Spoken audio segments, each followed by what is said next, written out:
Shalom semuanya. Selamat malam. Ya, mungkin Tegal juga masih deg-degan karena wabah ini, sehingga yang ikut persekutuan masih kurang pada takut ya. Tapi kami bersyukur di Semarang, kami ini sudah memulai sejak bulan Juni ya, kebaktian sudah dibuka lagi, dan sekarang ditambah satu kebaktian, jadi 3 kebaktian. Jadi jam 7, jam 10 dan jam 5 sore. Karena jemaatnya minta untuk bisa beribadah. Kalau cuma 2 kali nggak cukup. Ya, masih tambah 1 lagi.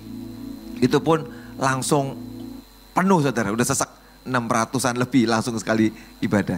Jadi kami mengalami perkembangan, walaupun kami tetap menjaga physical distancing, jaga protokol kesehatan. Tapi yang terutama bukan itunya saudara, tapi ada Tuhan bersama kita, amin. Itu yang memberikan jaminan kesehatan, kekuatan buat setiap kita. Malam hari ini saya mau bacakan firman Tuhan, saya akan sharing tentang seorang rasul yang bernama Yohanes Pembaptis. Nah, nanti di akhir cerita ini saya akan ngomong satu peringatan keras buat setiap kita, supaya hidup kita ini tidak kecewa dengan Tuhan. Amin. Tidak kecewa dengan Tuhan. Setiap kita itu bisa kecewa loh saudara dengan Tuhan. Kenapa? Mungkin doa kita, mungkin permohonan kita, mungkin pengalaman hidup kita yang kita hadapi gak gampang dan tidak enak.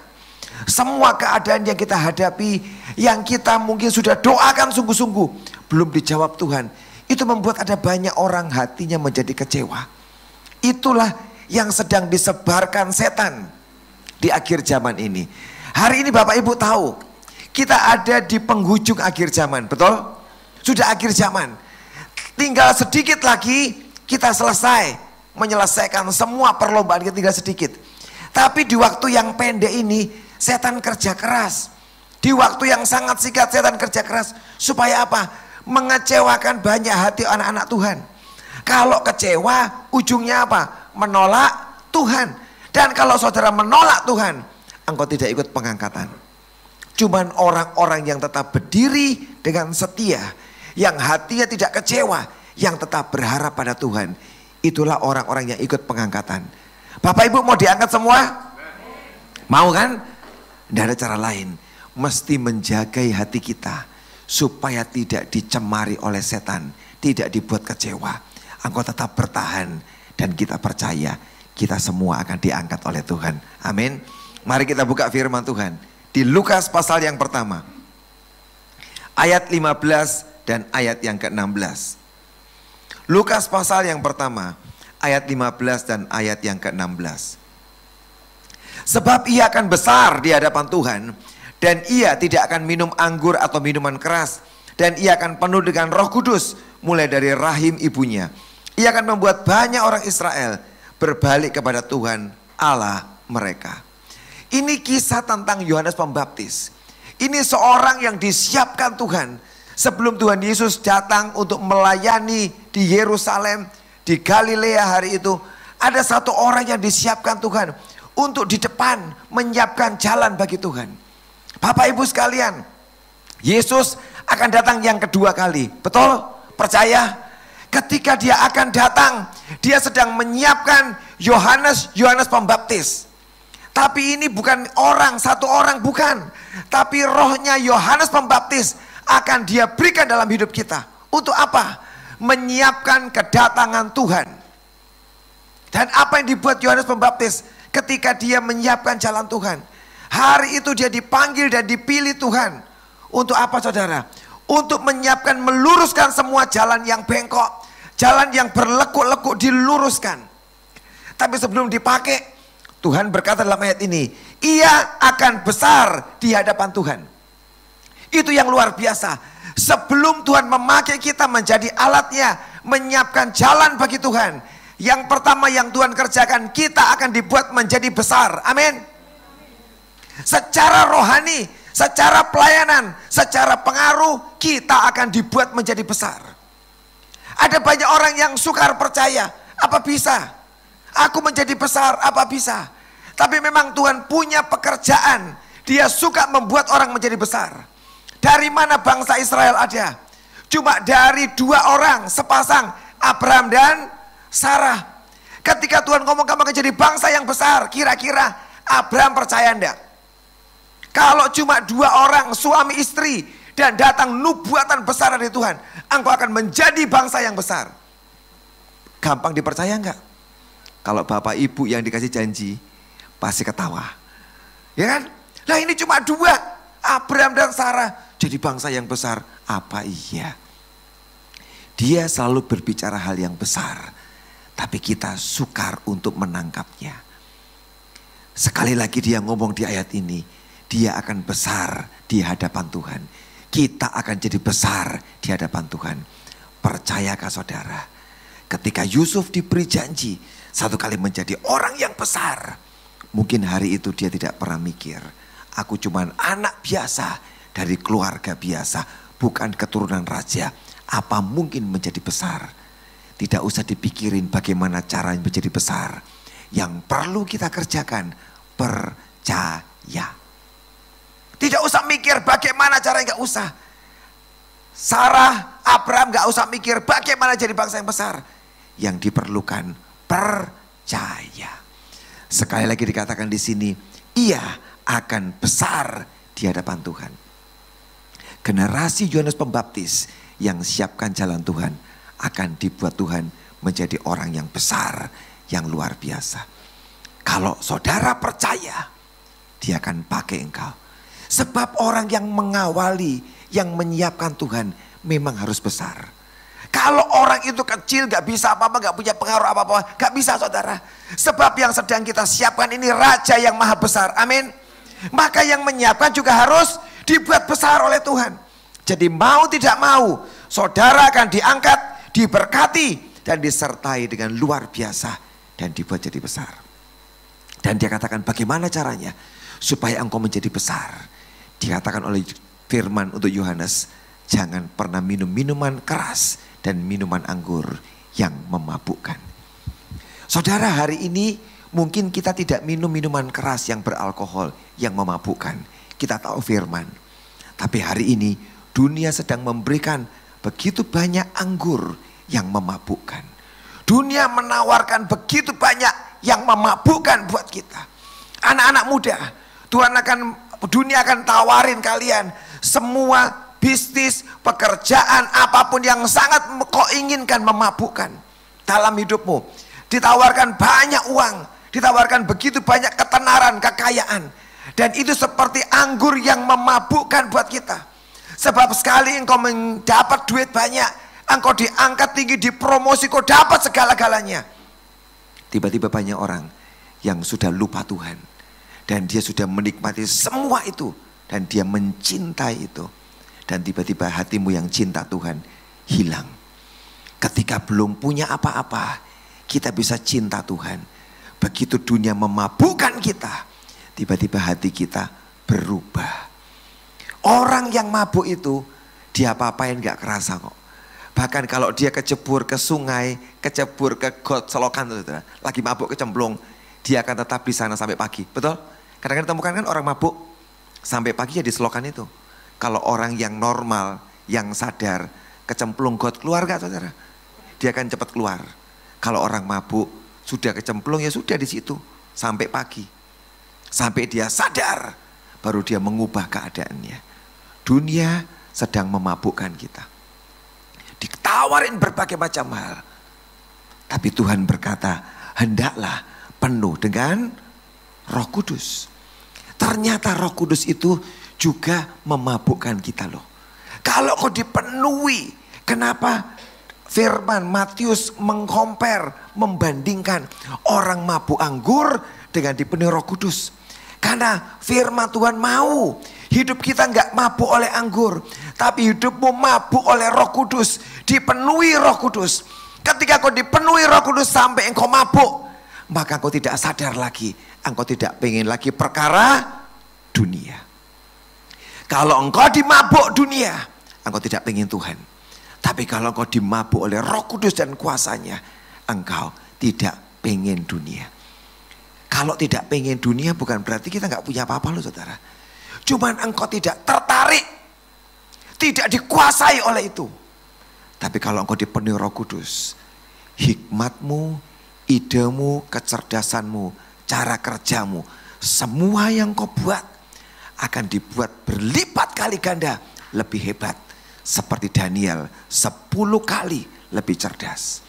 Daniel dipenuhi Roh Kudus. Bukan hidupnya parah dan kacau, bukan. Dia jadi orang yang sangat hebat. Dia menjadi penasihat 3 orang raja. Hidup Daniel diberkati, dia sukses, dia luar biasa. Tapi hatinya tidak dimabukkan oleh perkara dunia. Sekalipun dia tinggal di istana, hatinya tetap tertuju kepada Tuhan. Itulah generasi yang Tuhan mau. Engkau dibuat besar, sukses, berhasil, luar biasa.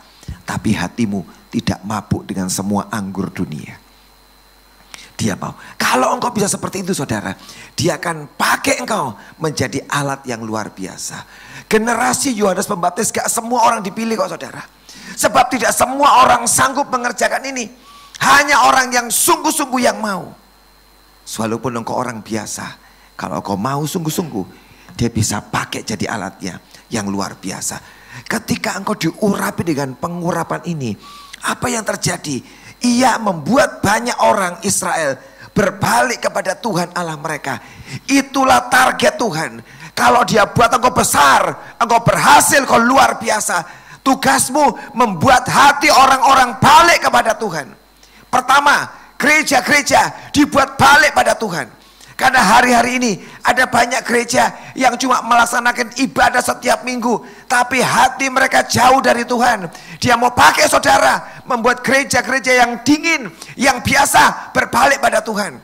Tapi juga orang-orang yang durhaka, orang berdosa, orang jahat berbalik dan punya pikiran orang-orang benar. Artinya gereja Tuhan dipulihkan, tapi orang yang belum kenal Tuhan juga dibawa untuk mengenal Tuhan. Rencananya besar. Bisakah engkau percaya? Bisakah engkau percaya?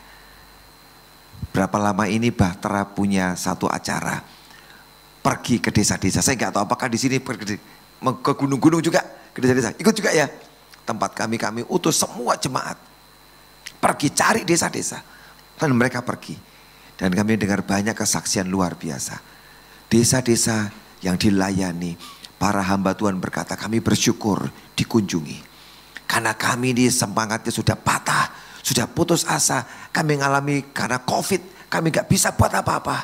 Dengan kehadiran teman-teman, orang biasa di gereja mereka yang kecil, memberikan kekuatan. Dan para hamba Tuhan berkata, kami semangat kembali, kami bangkit kembali.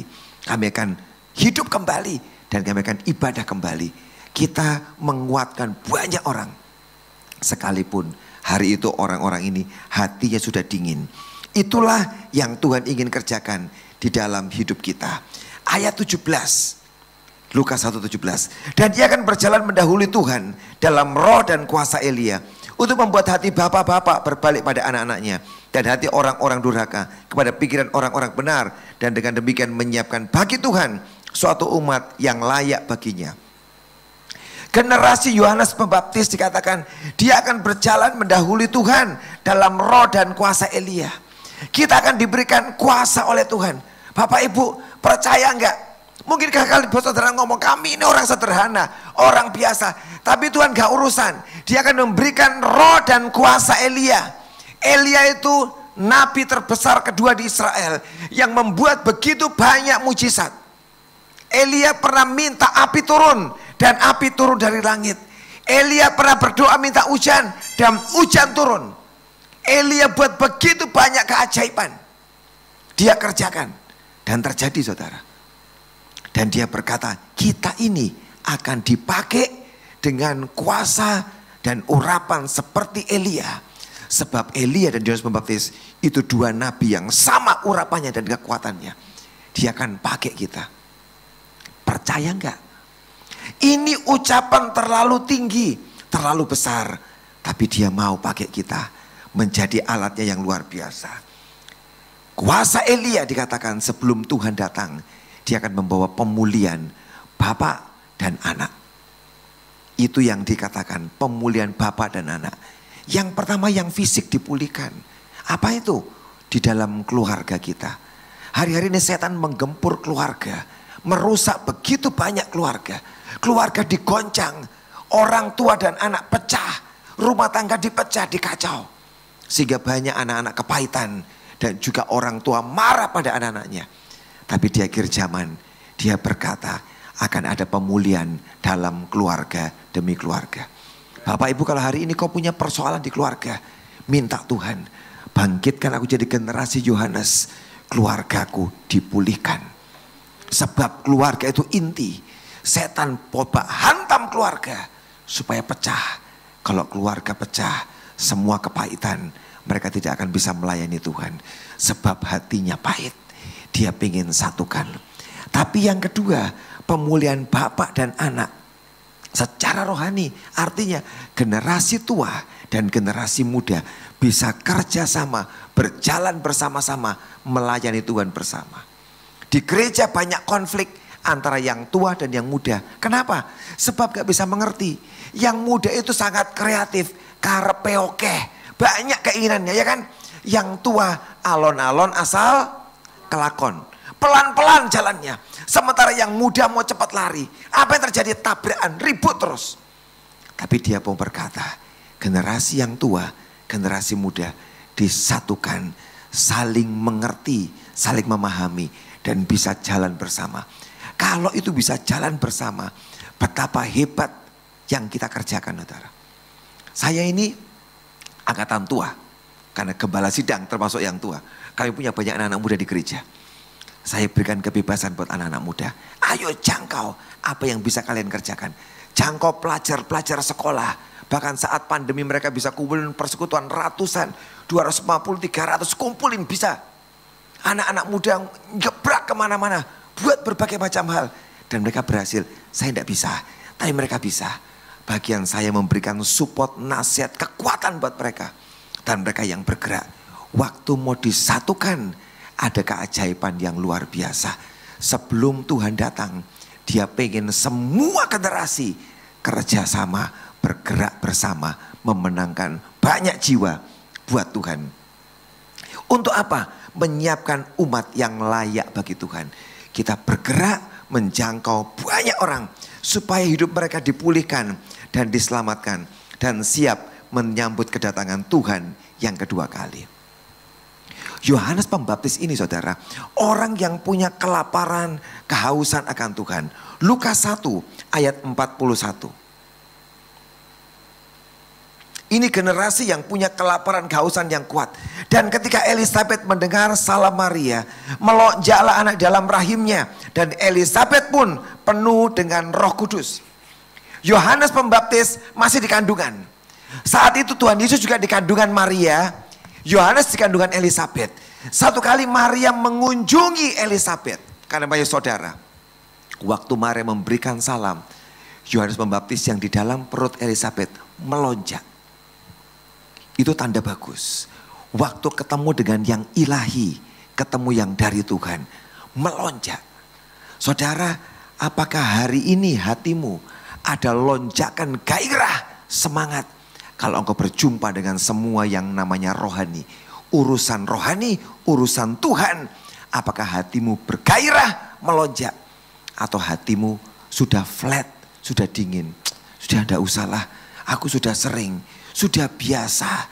Atau hatimu berkata, aku suka yang ini, aku mau yang ini, dan selalu bersemangat.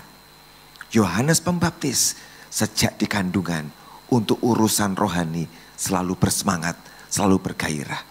Kalau hatimu flat, tenang, periksa hatimu. Tuhan, kenapa ya setiap kali ada urusan rohani kok hatiku flat, gak ada kegerakan? Sedang ada yang salah dalam hidup kita. Tapi kalau engkau bergairah, ada persekutuan. Hari ini persekutuan, engkau bergairah, aku mau ketemu Tuhan, mengalami Tuhan. Engkau mempunyai hati seperti Yohanes Pembaptis. Sebab engkau bersemangat, bergairah. Saya ini ingat saudara, ketika saya ini masih kecil. Saya lupa sudah pernah cerita belum di sini. Saya masih kecil umur 8 tahun, masih SD. Saya masih ingat setiap kali hari Rabu ada persekutuan di sekolah Katolik. Ya, sekolah Katolik di Surabaya. Tapi hari itu saya tunggu selalu. Padahal masih 8 tahun loh. Tapi persekutuan itu saya tunggu. Saya selalu menanti jam sekian sampai jam sekian ada persekutuan. Saya sangat senang. Padahal saya nggak tahu Tuhan, belum kenal Tuhan dengan sungguh-sungguh, anak kecil. Tapi hati saya ditarik. Duduk di ruang kelas, menikmati lagu yang sederhana diketik, nyanyi yang dibaca. Masang lilin karena sekolah Katolik. Tapi saya ingat perasaan itu sudah puluhan tahun. Sudah 40 tahun lebih loh. Tapi saya masih bisa merasakan suasana di kelas itu. Dan ada sesuatu yang aneh yang menarik hati saya. Roh saya setiap Rabu melonjak. Saya tunggu hari itu. Sampai hari ini perasaan itu tidak pernah hilang loh saudara. Saya masih bisa merasakan bagaimana di kelas itu saya duduk di bangku dengan lilin dan lagu yang dinyanyikan. Dan saya merasakan ada sesuatu yang aneh. Saya nggak tahu itu apa. Hari ini saya tahu itu Roh Kudus. Hari itu saya tidak tahu. Tapi hari itu selalu saya tunggu. Setiap pulang sekolah, saya kelas 4 SD. Saya pulang, saya dengarkan semua kaset-kaset khotbah. Termasuk Pak Yusak Cipto, Pak Awon Datu, Yusuf Roni. Kelas 4 SD. Saya berseri-seri dengerin khotbah. Tak dengerin pulang sekolah. Sambil ketawa-ketawa. Karena mereka kalau khotbah kadang-kadang lucu. Saya sampai hari ini masih ingat beberapa cerita mereka. Kelas 4 SD. Saya masih ingat bagaimana saya duduk di rumah. Bagaimana keadaannya. Kursi saya sofa merah. Tape-nya masih yang kuno merek nasional. Saya masih ingat semua. Masukin kaset. Saya dengerin. Karena pengalaman itu begitu berkesan di sini. Kehausan akan Tuhan. Kerinduan akan Tuhan. Tiap kali itu bergejolak muncul. Saya habiskan waktu saya hampir sebagian besar di gereja. Dari Senin sampai Minggu. Semua kegiatan saya coba datang ke gereja. Sekalipun saya masih anak SD, SMP. Habis waktu di gereja. Ketua perpustakaan, saya guru sekolah minggu, ketua remaja, ikut kor pemuda, semua. Di kor saya paling kecil, semua gede-gede. Tapi saya tetap kejar. Kenapa saudara? Di hati saya ada ini loh. Sebuah kelaparan kehausan. Padahal gak ada yang ngajarin. Hari itu pendeta saya orang sederhana. Gak ngerti banyak tentang Roh Kudus. Gak pernah ngajarin baca firman. Gak pernah ngajarin kegerakan. Gak ada. Tapi Roh Kudus dari dulu sampai sekarang tetap bergerak. Amin. Dan dia menembus orang-orang yang hatinya mau lapar dan haus akan Tuhan. Rohnya melonjak. Rohnya melonjak. Bapak Ibu, jadilah orang-orang yang punya lonjakan di rohmu.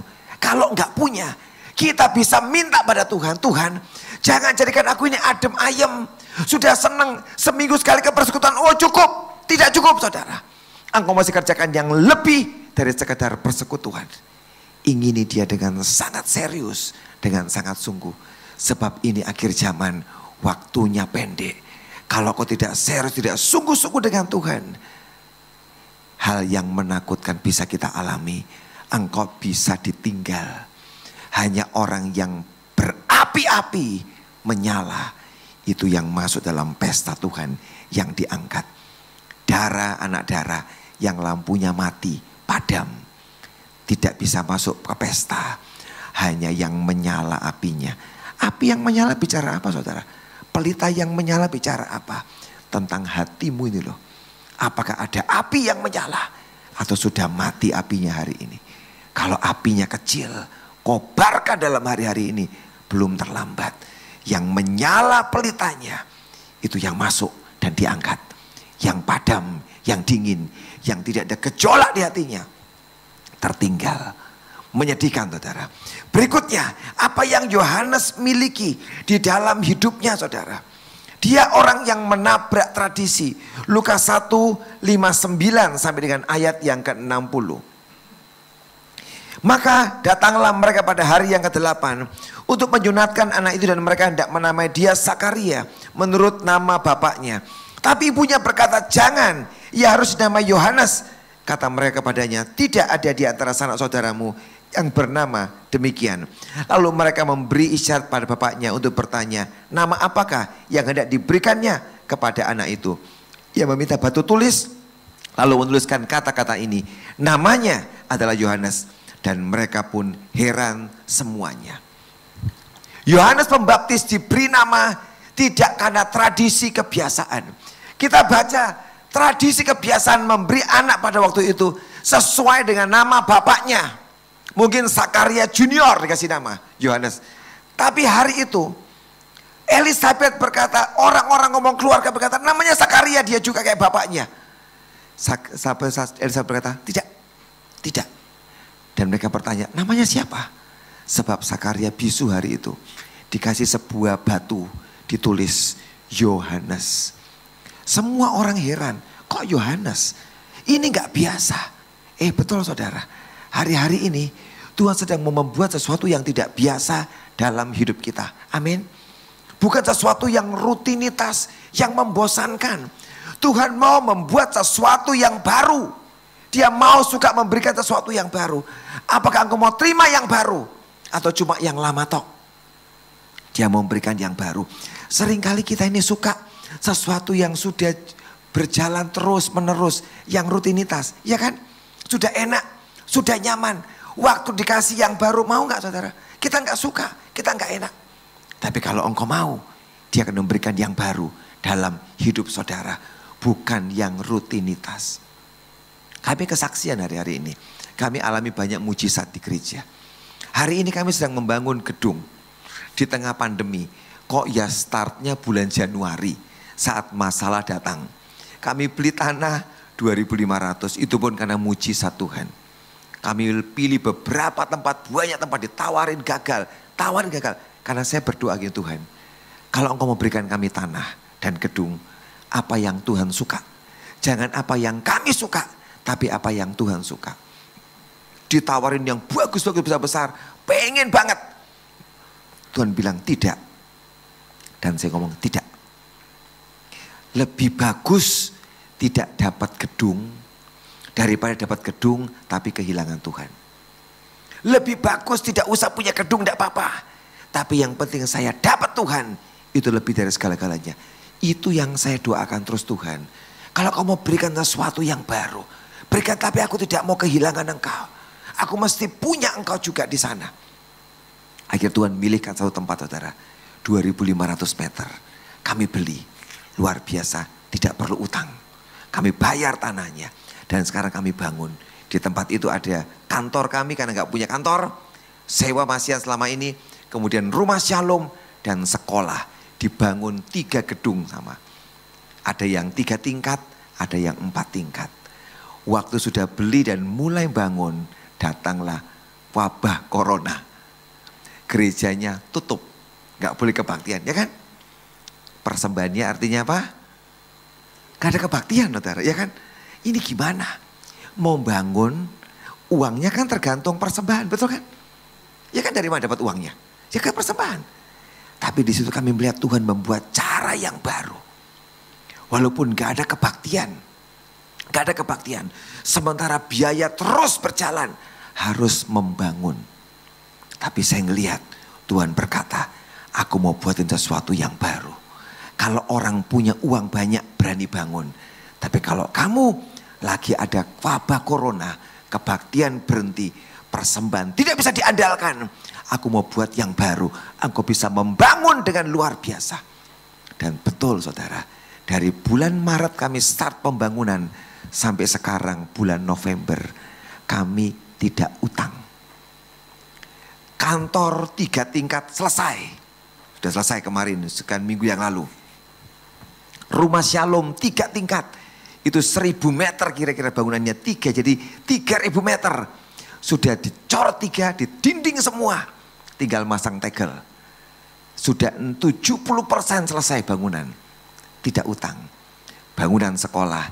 Udah 4 tingkat dinaikkan. Udah naik semua besi betonnya. Dan segera dicor. Tidak punya utang saudara. Saya ngeliat Tuhan. Ini benar-benar caramu kerja baru. Di saat semua orang kesulitan, kesukaran terjadi. Tapi kau membuat cara yang baru. Kalau kami ini percaya kepadamu, engkau membuat keajaiban. Dan saya ngomong sama teman-teman, sama semua jemaat. Tidak ada yang berjasa. Kalau gedung ini selesai, di tahun ini atau mungkin 2-3 bulan tahun depan selesai. Kita tahu yang mengerjakannya apa? Tuhan. Harusnya duit ada, baru gedung jadi. Tapi Tuhan katakan tidak usah, kerjakan. Nanti aku yang mencukupi kebutuhanmu. Saya melihat Tuhan kirim pertolongan yang ajaib, yang luar biasa. Kemarin kalian mujizat. Ada orang Jakarta, orang sederhana telepon. Pak Victor, saya mau datang ke Semarang. Ketemu sebentar, ngobrol bisa nggak? Oh bisa.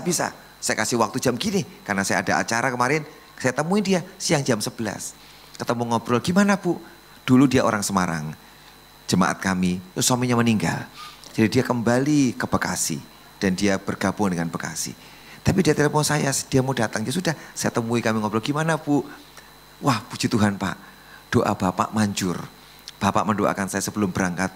Semoga kerasan di Bekasi. Dan betul saya kerasan. Karena dia kan tinggal di Semarang. Ini mesti pindah pulang ke mamanya.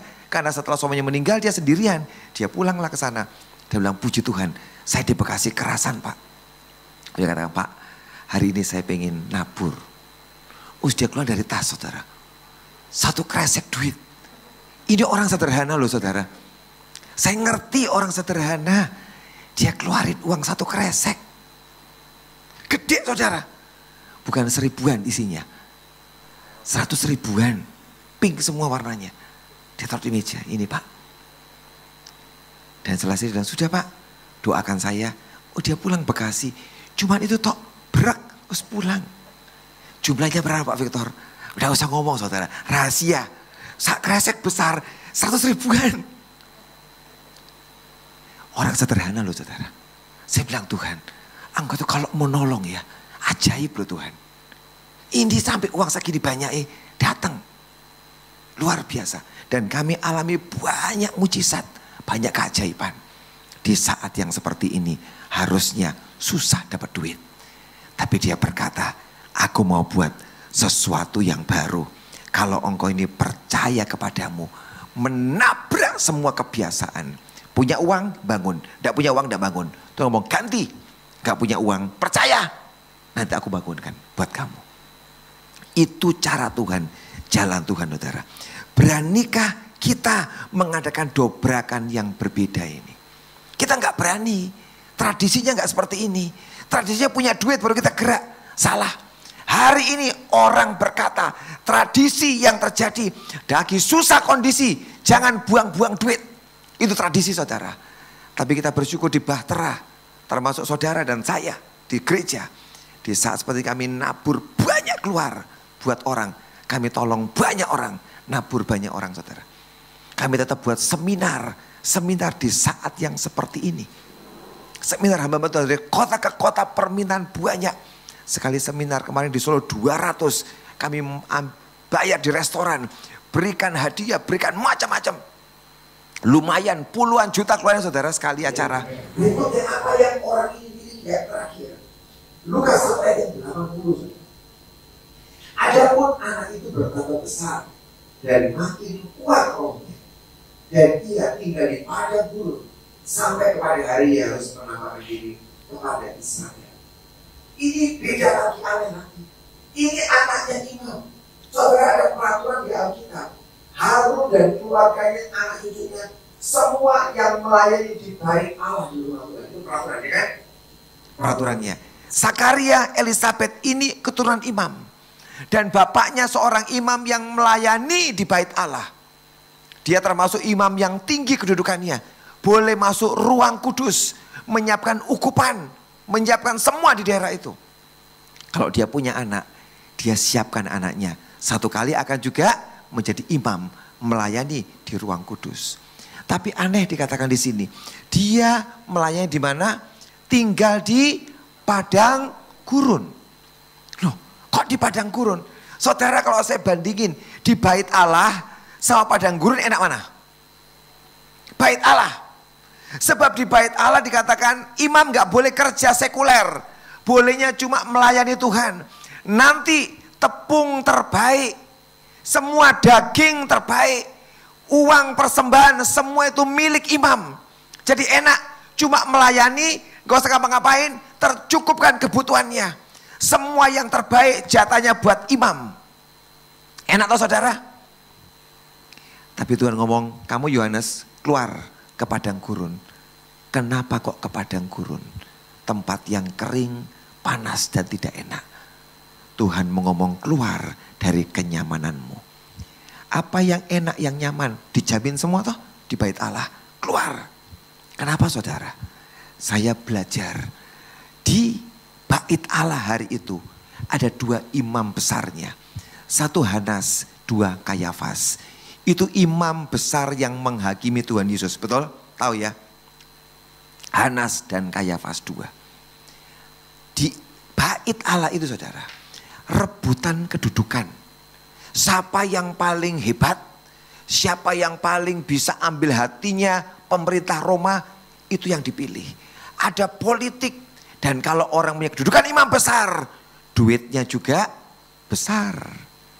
Mereka yang berhak menentukan korban dapat, semua dapat. Jadi imam besar itu diinginkan. Semua orang berusaha mendapatkan, dan itu diundi. Dan salah satu yang menentukan Roma, aku mau angkat dia angkat jadi imam besar. Itu enak. Saudara tahu, di dalam bait Allah, di gereja Tuhan, terjadi perebutan kedudukan, urusan duit, semua politik nyampur di sana. Tahu gak saudara? Hari itu mungkin tabut masih ada di sana. Upacara masih ada di sana. Ukupan masih dibakar. Kaki dian masih dinyalakan. Korban di halaman dibakar tiap hari. Tapi tahu apa yang terjadi? Tuhan sudah meninggalkan bait kudusnya. Tuhan wegah, bahasa Jawanya. Tuhan malas di sana. Kenapa? Orang-orang yang di sana urusannya serakah di sini. Mereka melayani, cuma cari duit. Hatinya jahat, berpolitik demi kedudukan, demi kenyamanan, demi uang, demi pangkat. Itu yang sedang diperebutkan. Dan apa yang terjadi saudara? Tuhan keluar meninggalkan bait kudusnya. Kalau ada gereja sampai terjadi, ibadah masih ada. Semua kegiatan masih ada. Tapi kalau sampai Tuhan keluar meninggalkan bait kudusnya, gereja itu kosong, tidak ada apa-apanya, tidak ada kegerakan, tidak ada lawatan, tidak ada lagi keajaiban dan mujizat, sebab sang pembuat mujizat sudah keluar dari gereja. Dia di mana hari itu saudara? Tuhan ngomong dengan Yohanes, Yohanes, kita ke padang gurun. Di padang gurun tidak enak. Yohanes tidak pakai baju imam, dia pakai baju bulu unta, gak enak. Baju kulit tidak enak di padang gurun. Tapi tahukah saudara, Tuhan ada bersama Yohanes di padang gurun. Dan kalau Tuhan ada di padang gurun, dia ada dimanapun juga, di situ dia akan buat lawatan, kegerakan, dan dia tarik orang mendekat kepadanya. Amin. Padang gurun tidak enak, tapi baca Alkitab saudara. Justru di padang gurun, di sungai Yordan itu saudara, di situ datang para pemungut cukai, tentara, prajurit, bahkan orang Farisi dan orang-orang Saduki, ahli Taurat, semua pergi ke padang gurun ketemu Yohanes. Betul? Di sungai Yordan di padang gurun Yudea, pemungut cukai datang, orang Farisi datang, dan Yohanes khotbahnya mantap. Orang Farisi ahli Taurat datang, dia ngomong apa? Ular beludak, siapa yang suruh kamu datang ke sini? Kalau kamu tidak bertobat, kamu binasa. Saudara, orang datang cari dia, dikatain apa? Ular beludak. Tapi tahu nggak? Ending dari ahli Taurat, orang Farisi, habis dikatain bertobat, dimasukin ke sungai Yordan, dibaptis, dan mereka keluar jadi pribadi yang baru. Dari ular berubah menjadi merpati. Dari yang jahat itu loh saudara, keluar berubah. Di mana? Di padang gurun. Bukan di bait Allah loh, di padang gurun. Kenapa? Sebab roh Tuhan ada di sana. Saudara, kalau roh Tuhan menyertai engkau, sekalipun kau berjalan di padang gurun, jangan takut. Engkau akan lihat banyak keajaiban terjadi di sana. Pemungut cukai mau datang ke padang gurun, itu jauh, bukan di kota loh. Itu pinggiran kota loh, bukan di kota. Bait Allah, tempatnya nyaman, sejuk, bagus. Tapi padang gurun panas. Tapi ada Tuhan di sana. Pemungut cukai datang ke padang gurun. Aku mesti ngapain? Dan dia omongin, kamu jangan memeras orang. Kamu jangan serakah menipu orang. Hidup dengan benar kamu. Pemungut-pemungut cukai bertobat, dibaptis dan pulang. Dari orang yang memeras jadi orang yang memberi. Di mana terjadi? Di padang gurun. Ketika Tuhan ada di sana, prajurit-prajurit Israel dan Romawi datang ke sana. Hari itu yang jadi tentara banyak Romawi. Ngomong, mesti ngapain aku? Dia katakan, jangan peras, jangan intimidasi orang. Cukupkan dirimu dengan gaji yang kau dapat. Hari itu saudara, prajurit yang jahat berubah hidupnya. Jadi orang baik. Di mana? Padang gurun. Tiap kali Tuhan ditinggikan, dia hadir. Tenang saudara. Dia tarik banyak orang untuk datang ke sana. Padang gurun sepertinya panas dan tidak enak. Tapi tahukah saudara, justru di tempat itulah mujizat yang paling banyak terjadi. Kalau engkau di tempat yang paling nyaman, Tuhan udah ngomong, enak toh? Enak toh? Tidak perlu mujizat, betul? Untuk mujizat, sudah enak kan? Sudah nyaman semua, tidak perlu mujizat. Tapi di padang gurun, kalau hari ini kau sedang merasa, aku jalan di padang gurun, artinya di depanmu ada ribuan mujizat akan menunggu saudara. Di padang gurun mereka keluar masuk padang gurun. Laut dibelah. Di padang gurun. 40 tahun mana turun di mana? Di padang gurun. Masuk Kanaan berhenti. Tapi selama 40 tahun di padang gurun ada roti gratis yang diturunkan Tuhan setiap hari memberi makan mereka. Di padang gurun tiang awan menjaga mereka, memberi kesejukan, gak perlu AC. Sebab padang gurun siang panas mataharinya, ngentang-ngentang bahasa Jawanya. Tapi dia berikan awan, tudung, tutup. Sehingga tidak perlu kepanasan. Gak usah pakai AC. Di padang gurun loh, dia berikan tiang awan. Sejuk semua orang yang jalan. Mereka gak pernah mengeluh toh, panas, gak pernah toh. Kenapa? Ada tiang awannya kok saudara, kayak AC, sejuk.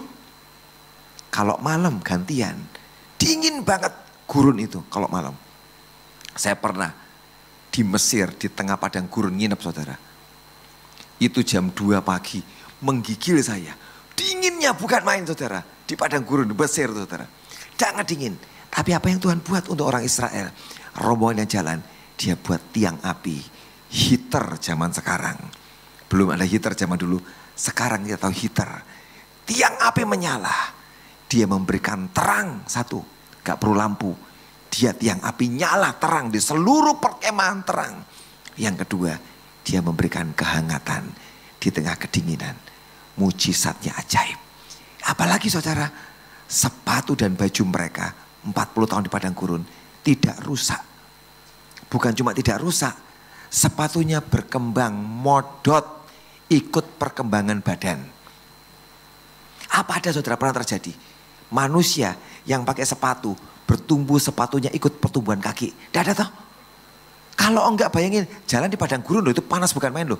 Beli di mana? Gak ada supermarket loh, gak ada mall loh.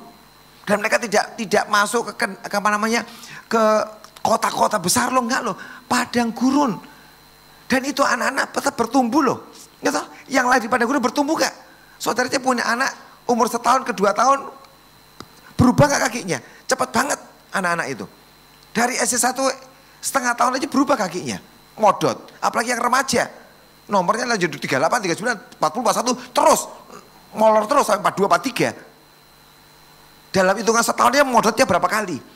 Ini 40 tahun loh saudara. Itu sepatu ngikutin perkembangannya. Dan tidak rusak. Baju sama. Dikatakan jubah mereka tidak menjadi rusak. 40 tahun. Gak sempat ke mall. Cuma di padang gurun terus kondisi mereka saudara. Gak bisa belanja. Gak bisa kemana-mana. Baju mereka itu tambah besar. Sesuai dengan ukuran badan mereka loh saudara. Gede. Itu mujizat loh saudara. Di mana? Padang gurun. Dan saya tahu warnanya pasti terjaga. Tidak letak warnanya. Pasti tetap cemerlang walaupun gak ada rinso hari itu. Tetap cemerlang warnanya bajunya. Dan bajunya hebatnya mengikuti perkembangan badan kita. Kalau pas gemuk, zut gede bajunya. Kalau pas kurus, baju juga ikut mengecil loh, hebat loh. Mikir gak saudara? Saya mikir, iya ya, baju udah jadi. Kalau anda bayangan, kalau habis gemuk jadi kurus, kan kowor-kowor baju udah ada karu-karuan. Kayak pakai dasar kebesarannya kan. Tapi itu enggak, baju ikut mengecil. Memang modelnya sama terus saudara ya kan. Zaman itu gak ada model, hari ini kan celana kecil, gede ya kan. Sekarang modelnya gitu kan, nanti model gede kan celananya kakinya. Sekarang lagi model kecil, kayak saya ini kan kecil kakinya ya kan. Nanti tidak tahu kapan lagi berubah modelnya, jadi gede yang gomblang-gomblang itu. Tapi hari itu kan jubah kan tidak ada model saudara ya kan. Yos blong gitu. Tapi itu baju, tahan saudara. Bertahun-tahun, itu mujizat. Mereka perlu air, dari gunung batu keluar air. Mereka perlu air yang manis rasanya, nggak ada sirup. Dilempar kayu, itu air yang pahit gak bisa diminum, beracun. Bisa diminum dan dikatakan, kok manis ya, kok enak. Gak ada gula hari itu saudara. Tapi mereka tahu ini manis, rasanya enak. Semua mujizat di padang gurun. Jadi kalau kau berkata Tuhan, aku di padang gurun hari ini, gak enak. Salah, itu tempat mujizat terbesar dalam hidupmu. Tuhan berkata Yohanes, kamu ke padang gurun, aku menyertai engkau di sana. Dan orang itu di sana, pertobatan lawatan terjadi di padang gurun. Tapi juga mujizat-mujizat terjadi di padang gurun. Tapi padang gurun juga tempat sebuah keintiman, kedekatan. Di padang gurun dia berkata, aku menguji hati umatku. Supaya tahu hati mereka, seperti apa hati mereka. Tuhan menjumpai kekasihnya di padang gurun. Kenapa Yohanes kok rela ninggalin bait Allah ke padang gurun? Sebab di situ dia mengalami perjumpaan yang ajaib, yang luar biasa bersama dengan Tuhan. Hebat, itulah panggilan kita. Kita membawa perubahan, lawatan, mujizat. Bukan cuma kita pribadi, tapi orang lain sedang kita bawa, kita tularin juga pengalaman yang kita alami. Amin. Saudara, kalau engkau tidak menularkan pada yang lain, hatimu yang lapar haus akan Tuhan, engkau sedang salah. Kalau engkau tidak menularkan mujizat yang kau alami pada orang lain, engkau sedang salah. Sebab dia mau kita membawa orang lain juga ngalami seperti apa yang saudara alami. Amin. Hari ini saya cerita banyak kesaksian supaya saudara ketularan. Dan berkata aku mau alami juga Tuhan. Aku alami di tengah kondisi pandemi, kami lihat mujizat Tuhan dinyatakan. Jemaat kami, satu jemaat ibu-ibu, suaminya di PHK gara-gara ini kejadian ini saudara, pengurangan tenaga kerja di perusahaannya. Suaminya dipecat di PHK. Ibu ini berkata, aduh gimana ya, suami dipecat kondisi kayak gini, mau kerja apa? Terus tiba-tiba dia berdoa, doa, Tuhan ngomong, kamu punya keahlian, orang tuamu kan jualan siomay. Kenapa kamu enggak buat siomay kayak orang tuamu? Kan sukses. Oh iya ya, aku mau buat. Tapi ini anak zaman dulu tidak suka masak. Jadi gak pernah belajar. Itu loh saudara, kalau punya anak-anak gak mau belajar kayak gini modelnya. Dia gak mau belajar, mamanya pinter buat, dia kagak bisa. Tapi itu hari itu kecepet, kefefet. Bukan kepepet ya, kefefet. Ya kan? Itu artinya kecepet banget ya kan. Kalau cuma kepepet kan oh bisa gerak-gerak masih bisa. Tapi kalau kefefet artinya udah gak bisa gerak. Di PHK, anak bayar uang sekolah gak ada yang libur saudara, tetap bayar. Makan kan gak bisa libur, tetap harus makan. Dia doa bagaimana? Tuh ngomong buat siomay. Dan dia mulai praktek. Sekali buat, dikasih temannya, kasinan. Buat lagi, kemanisan, ini gak enak. Orang sampai dia berkali-kali terus dia bagi siomay terus pokoknya. Supaya orang ngerasa ini gimana, cocok enggak. Sampai orang bilang lumayan. Nah begitu orang bilang lumayan, ya kan. Langsung dia tahu, wah ini bisa dijual ini, ya kan. Soalnya kalau kasihnya dijual, orang beli sekali, tidak ulangi lagi. Kemanisan beli sekali gak diulangi lagi. Kalau sudah lumayan, sudah bisa. Dia doa. Dan dia mulai buat. Dan dia mulai pasarkan. Dia buka PO. Siapa yang mau pesan-pesan? Datang pesanan. Dia jual, habis. Ditanya, gimana rasanya? Enak kok. Setelah hari saudara, orang dari mulut ke mulut ngomong tentang siomaynya. Hari ini dia bisa membuat siomay itu ribuan sehari saudara. Dia katakan dulu tak pikir apa bisa memberikan kehidupan ya. Cuma siomay. Hari ini dia ngomong, order saya sampai luar kota. Orang Jakarta, Surabaya, kemana-mana mau pulang kampung. Oleh-olehnya siomay Semarang. Dibawain, di vakum, banyak banget dibawa kemana-mana. Dan dia berkata, tak pikir tamat riwayatku di PHK. Ternyata tidak pernah tamat kalau kita ini percaya pada Tuhan. Dia berkata seperti masuk padang gurun. Semua habis, kering semuanya. Tapi justru di padang gurun aku melihat mujizat Tuhan dinyatakan. Kalau hari ini kau merasa Tuhan aku di padang gurun. Saudara, itu waktunya mujizat dibuat loh saudara. Amin. Percaya. Kalau kau merasa ini padang gurunku, jangan takut. Ngomong Tuhan, buat mujizat. Dan kau lihat mana surgawi turun. Gratis, gak usah bayar. Gratis dengan cara yang ajaib. Amin. Semua pengalaman itu satu tujuannya. Menjadi pengaruh buat orang lain. Dibawa kepada Tuhan. Dan menyiapkan orang datang. Untuk menyambut kedatangan Tuhan. Amin. Engkau diberkati, disertai. Supaya orang lihat, wow luar biasa. Dan orang mau ikut Tuhan. Percaya pada Tuhan Yesus. Ya. Semua itu hebat yang Yohanes miliki. Tapi satu peringatannya yang saya ngomong tadi di awal saudara. Hati-hati. Matius 11 ayat 2 sampai dengan ayat yang ke-6. Ini peringatan. Di dalam penjara Yohanes mendengar tentang pekerjaan Kristus. Lalu menyuruh murid-muridnya bertanya kepadanya, engkaukah yang akan datang itu? Atau harus kami menantikan orang lain? Yesus menjawab mereka, pergilah dan katakanlah kepada Yohanes, apa yang kamu dengar dan kamu lihat. Orang buta melihat, orang lumpuh berjalan, orang kusta jadi tahir, orang tuli mendengar, orang mati dibangkitkan. Dan kepada orang miskin diberitakan kabar baik. Berbahagialah orang yang tidak menjadi kecewa dan menolak aku. Dari semua yang Yohanes alami dari lahir sampai dia melayani, dikatakan ini anak domba Allah menghapus dosa dunia. Semua yang hebat. Satu peringatan yang berbahaya untuk orang yang hebat ini. Jangan kecewa dan menolak aku, kata Tuhan.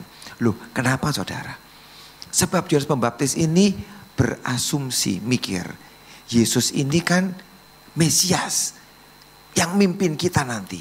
Dia percaya dan dia mikir pasti jadi raja di Israel. Terus semua musuh-musuh disingkirin. Dia jadi raja. Yohanes nunggu. Udah tak tunggu-tunggu. Waktu pertama kali muncul dia yakin ini orangnya. Tuhan ngomong ini dia. Ini Mesias. Ditunggu-tunggu. Sebulan, 2 bulan, setahun, 2 tahun. Loh, kok masih tetap? Tuhan Yesus tidak jadi raja. Masih cuman keliling, pelayanan, khotbah gitu aja. Tiba-tiba Yohanes mikir, apa dia ya? Yang kedua, dia ditangkap Herodes, dimasukin penjara. Loh, kok gak ditolong ya? Di penjara itulah dia nganggur. Ya toh? Di penjara ngapain Yohanes? Sibuk gak? Di padang gurun dia sangat sibuk melayani ahli Taurat, orang Farisi yang bertobat, pemungut cukai, prajurit orang berdosa dilayani, sangat sibuk. Tertuju ke Tuhan hatinya. Di penjara. Sibuk enggak? Baptis enggak? Melayani enggak? Tidak. Nganggur, tenang. Saudara, kalau engkau tenang-tenang ya, bahaya loh saudara. Di penjara beberapa waktu, tenang. Tidak usah khotbah, tidak usah melayani orang, semua tenang. Muncul pikiran, loh apa dia ini Mesias ya?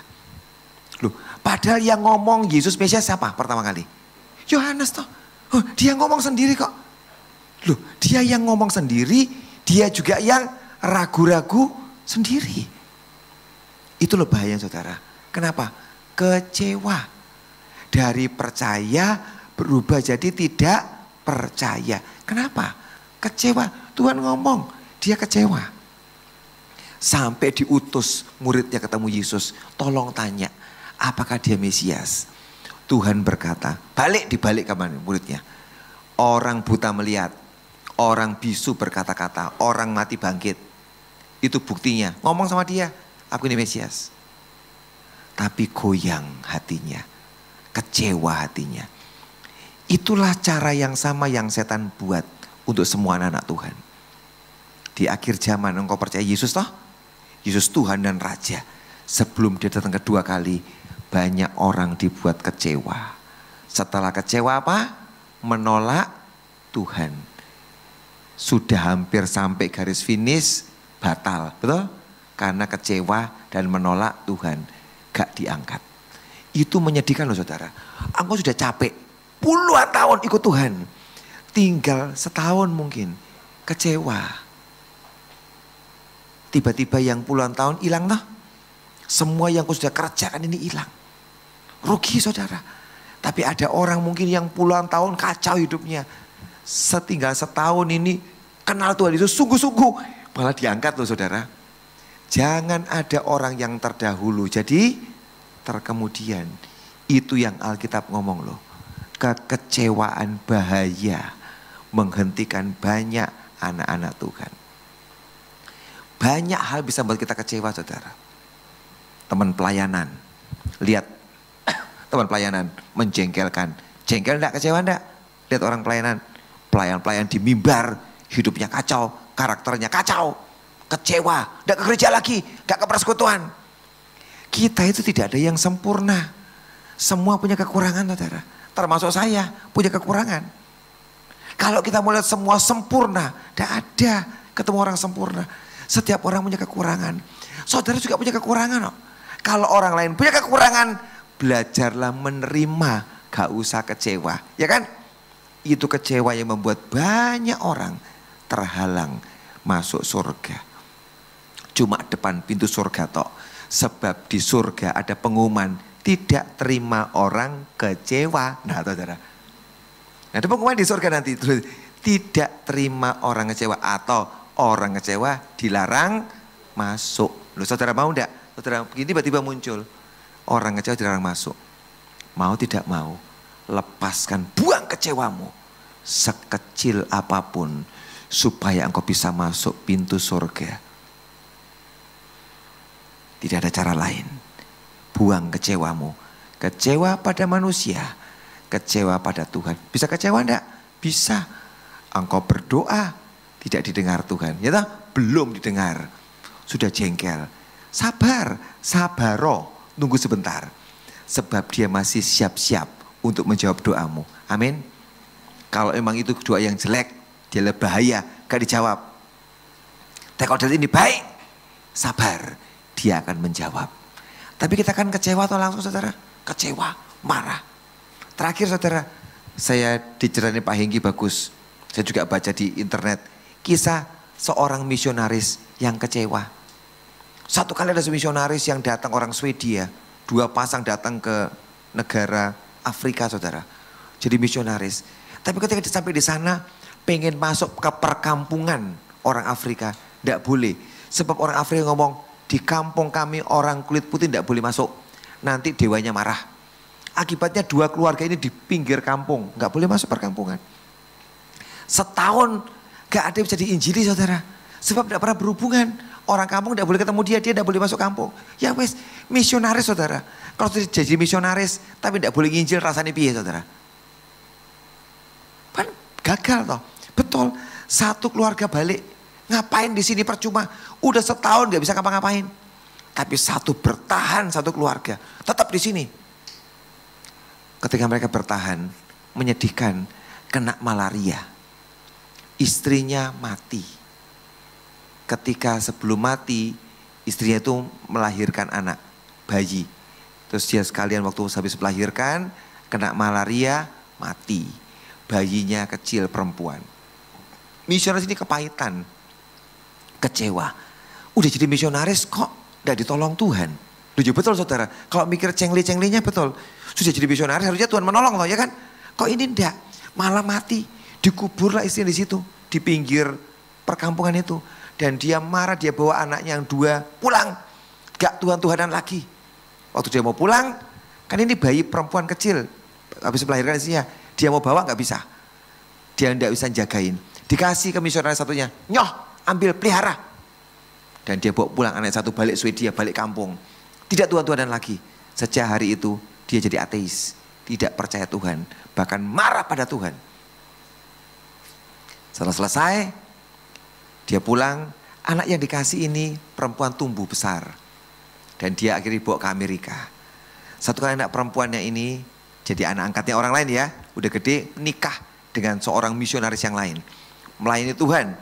Tapi diceritai, bapakmu itu dulu misionaris di Afrika. Sekarang balik kampung Swedia. Ketika dia sudah dewasa, sudah menikah, dia pengen nilai bapak ini, dicari. Tak cari bapakku. Aku sudah puluhan tahun tidak ketemu dia. Dan dia pergilah ke Swedia nyari bapaknya. Tapi sebelum dia terbang ke Swedia, dia mampir ke London, Inggris. Pesawatnya mampir. Sampai di Inggris, dengan suaminya jalan-jalan. Oh, ada acara KKR. Nah, dia kan misionaris. Suaminya juga ada KKR, dia ikut. Dengerin Waktu dengerin, dia lihat ada orang Afrika yang khotbah berapi-api. Ditantang semua orang. Wah, orang terima Yesus di KKR di Inggris. Orang Afrika. Di tengah-tengah khotbah orang Afrika itu ngomong, aku ini hasil dari sebuah lawatan seorang misionaris di Afrika. Tapi kasihan misionaris itu mati akhirnya istrinya. Aku ini hasilnya. Dulu aku penjual ayam. Aku sering datang ke rumah misionaris itu, ngirimin ayam dari kampung supaya mereka bisa hidup. Dia beli ayam kami. Nah, terus aku diinjili sama misionaris itu. Aku kenal Tuhan. Sekarang jadi penginjil besar. Aku punya banyak badan misi. Aku punya rumah sakit. Punya banyak anak-anak Tuhan. Ada ratusan ribu orang. Jemaatku yang aku menangkan buat Tuhan. Gara-gara satu orang misionaris yang tidak bisa masuk kampungku. Tapi hari ini dia bisa selamatkan aku. Lah ini anak perempuan ini dengar. Loh, itu kan bapakku sama ibuku yang di daerah itu dia datangin. Yang kamu cari itu siapa? Oh, ini misionaris namanya Svea. Mati di sana kena malaria. Ada kuburannya. Itu mamaku itu. Loh, kamu mana? Iya. Hari itu mereka ketemu terharu, dia cerita, aku ini penjual ayam. Dulu yang datangin papa mamamu. Aku tok yang diinjili, yang lain tidak ada. Tapi hari aku punya pelayanan besar di Afrika. Tuhan pakai aku membawa ratusan ribu orang kenal Tuhan. Selesai ketemu ini, dia terbang ke Swedia nyari bapaknya. Dicari ketemu bapaknya. Di sebuah rumah apartemen dia ngeliat ada satu anak muda di sana ditanya, kamu siapa? Aku David. Loh, kamu itu kakakku. Aku itu adikmu yang dulu ditinggal di Afrika. Aku, namaku Enji. Hah? Kamu? Iya. Aku jadi hamba Tuhan sekarang. Kakaknya namanya David, kata aku tidak mau ngomong Tuhan lagi. Kecewa. Dia Tuhan yang jahat. Mamah kita dibunuh oleh Tuhan dan mati di sana. Adik kecilnya ngomong, tidak, Tuhan baik. Aku hari ini dipakai Tuhan jadi hambanya. Mana papa? Dalam, cari. Ada orang laki-laki sedang berbaring. Kamarnya penuh dengan botol alkohol. Sakit dan mabuk. Papa, aku anak perempuanmu. Kamu siapa? Aku anakmu yang kau tinggal di Afrika. Bapaknya nangis. Nak, maaf ya. Papa tidak mau ninggal kamu. Papa tidak kuat jagain kamu. Masih bayi. Papa tinggal kamu di sana. Gak apa-apa. Aku tidak marah. Aku dipakai Tuhan. Tuhan baik sama aku. Tidak, papanya ngamuk. Tuhan jahat. Dia bunuh mamamu. Tapi anak perempuan berkata, tidak Pak. Tuhan baik. Aku dari London barusan. Aku dengar ketemu hamba Tuhan Afrika. Dan dia cerita hidupnya. Dia penjual ayam. Yang dulu papa sering beli ayamnya. Papa ingat gak? Iya ingat. Satu anak laki kecil. yang sering jualan ayam. Sekarang anak itu kenal Tuhan. Dia punya jemaat ratusan ribu. Dia punya badan misi besar di Afrika. Dan dia punya rumah sakit yang tolong banyak orang. Jadi hamba Tuhan besar. Masa? Betul Pak. Itu hasilnya. Papanya nangis. Aku pikir Tuhan gagal. Tuhan jahat. Istriku mati. Tidak ada hasilnya. Ternyata ada satu anak yang berhasil diinjili dan jadi penginjil besar memenangkan Afrika. Bapaknya nangis. Dia bilang aku bertobat. Didoakan oleh anak perempuannya. Sekian minggu kemudian bapaknya mati dan pulang. Tuhan tidak gagal. Betul? Sekalipun misionaris itu kecewa. Kok aku tidak lihat hasil? Sepertinya tidak terjawab. Tidak. Tuhan sudah bekerja. Cuma dia tidak bisa melihat pekerjaan Tuhan. Itu yang setan kerjakan. Mau buat hati saudara dan saya kecewa. Buang semua kecewa dan menolak Tuhan. Setia pada dia. Kita akan diangkat di awan-awan. Amin. Hari ini saya berdoa. Tidak ada yang kecewa. Tutup Alkitab saudara, kita berdiri sama-sama hari ini. Terima kasih Tuhan, terima kasih. Tiada pernah kuragukan kasih setiamu Tuhan. Walau 1000 rebah, 10.000 rebah di sebelah kananku, aku tidak akan goyah. Tiada pernah kuragukan kasih-Mu Tuhan. Bapa di surga, terima kasih untuk malam ini. Buat pesan-Mu buat kami. Tidak ada yang kecewa. Sebab yang kecewa akan menolak Tuhan. Dan tidak ikut dalam pengangkatan. Hanya orang yang kuat setia pada dia. Yang berdiri dengan kuat di hadapan Tuhan. Itulah orang-orang yang diangkat. Dan kita bukanlah orang yang mengundurkan diri. Bukan orang-orang yang kecewa. Orang yang setia. Dan kita semua ikut dalam pengangkatan. Tiada pernah ku ragukan kasih setiamu. Kasih setiamu ya Tuhan. Setiap waktu dalam hidupku tak pernah kau tinggalkan. Meski badai, meski langit tampak suram,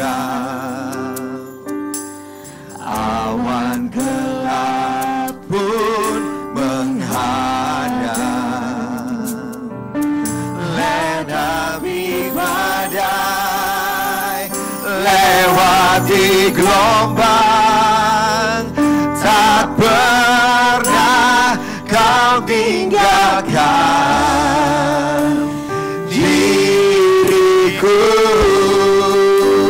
Walau 1000 rebah, walau 1000 rebah di sisiku, kau tetaplah menolongku.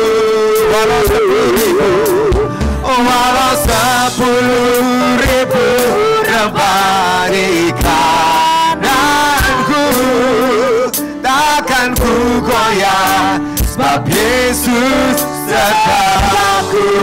Takkan pernah ku ragukan, takkan pernah ku ragukan kasih setiamu. Kasih setiamu ya Tuhan.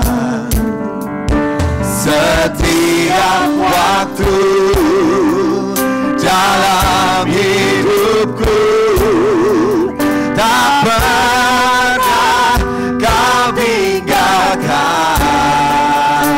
Meski langit tampak suram, meski langit tampak suram, awan gelap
goyah, sebab Yesus sertaku. Takkanku goyah, takkanku goyah, sebab Yesus sertaku.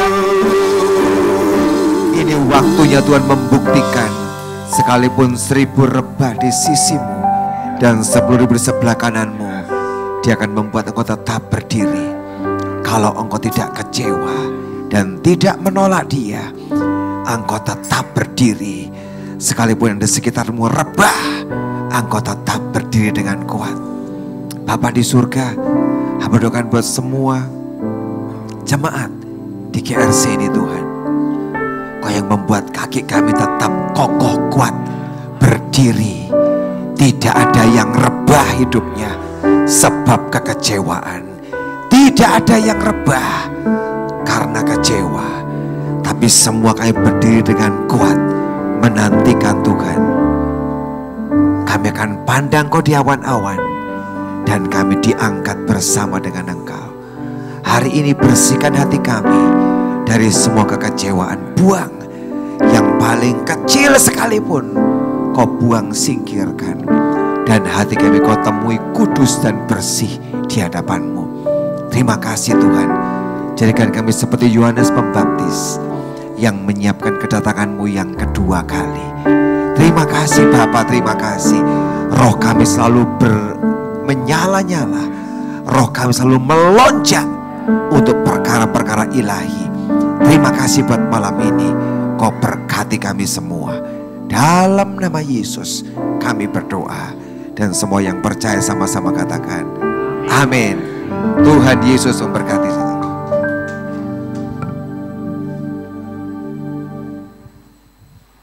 Saudara diberkati. Amin. Ini buat bahan perenungan kita saudara ya. Apakah ada kekecewaan di dalam hati kita? Kita minta Roh Kudus terus menerangi hati kita. Saya percaya saudara, kita semua rindu untuk diangkat, amin. Kita menang di dalam putaran akhir ini. Terima kasih Pak Victor yang telah memberkati kita dengan kebenaran firman kita, yang memberikan courage, semangat buat kita. Saudara, ada beberapa pengumuman yang hendak saya sampaikan. Kita ini udah menjelang akhir tahun nih saudara ya. Jadi kita juga mungkin pertemuan ibadah di tempat ini mungkin sekitar 3 kali lagi saudara ya. Nanti tanggal 14 Desember kita mengadakan Natal di tempat ini dengan prosedur COVID. Jadi tetap di sini saudara ya. Silakan kita menyediakan kira-kira 60-70 seat. Jadi Bapak Ibu silakan datang. Untuk Senin depan kita akan dilayani oleh, coba tolong ditampilkan. Kita akan dilayani oleh Pak Lukas Yusianto dari GKKD Yogyakarta.